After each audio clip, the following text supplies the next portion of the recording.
नमस्कार मित्रांनो, बघा हा तो व्ह्यू पॉइंट आहे, मी तुम्हाला खालून दाखवला होता। इथून जर तुम्ही बघितलं तर तुम्हाला संपूर्ण जंगल दिसतं। गवताळा अभयारण्य म्हणतो आपण याला। इथे हे सगळं दिसतं। इथून कन्नड शहर आहे जिथे मी राहत असतो। कन्नड शहर पण जवळच आहे, अवघ्या 7 ते 8 किलोमीटरच्या अंतरावर हे अभयारण्य आहे। मी आजपर्यंत कधी याला एक्सप्लोर केलं नव्हतं, पण आज आलो, संधी भेटली, तुम्हाला मी दाखवते। बघा हे सगळेजण आम्ही इथे आलेलो आहे, ही आमची फॅमिली सगळी।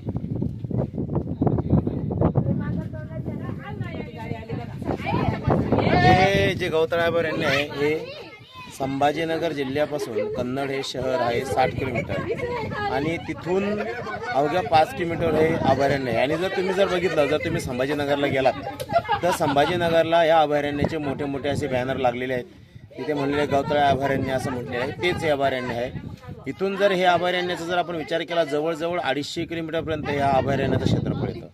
या अभयारण्यामध्ये अजिंठा लेणी आहे, पित्तळखोरा लेणी आहे आणि ह्याच डोंगरांच्या रांगांमध्येच आपली वेरूळची लेणी सुद्धा झालेली आहे। म्हणजे हे डोंगर रांगा सलग आहे, याला सातमाळा डोंगर रांगा असं म्हणतात। या डोंगर रांगामध्ये हे सगळं जंगल आहे, अतिशय परिपूर्ण असं जंगल आहे। सगळ्या प्रकारचे प्राणी बघायला मिळतात। एवढ्या प्राण्यांचं दर्शन दुर्लभ आहे, कारण की शेवटी प्राणी हे निशाचर असले ते बाहेर निघतात रात्रीच।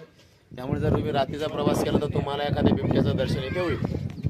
ठीक आहे, जाऊया पुढच्या स्पॉटला।